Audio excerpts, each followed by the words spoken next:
Muy buenos días. Hoy les estoy comentando sobre la última parte del examen físico de respiratorio, auscultación respiratoria.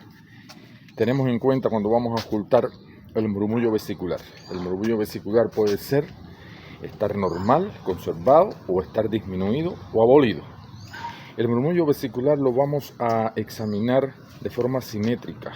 Podemos comenzar por vértice o podemos comenzar por las bases, pero vamos a ir como si fuera en pisos.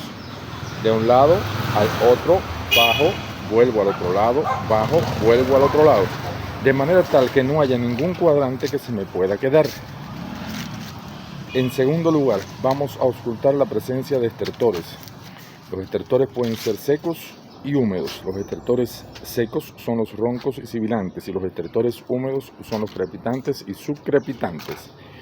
Los estertores secos los encontramos en los procesos obstructivos, los estertores húmedos los encontramos en los procesos inflamatorios y congestivos, y se auscultan de igual manera, de forma simétrica, en ambos campos pulmonares. Chao.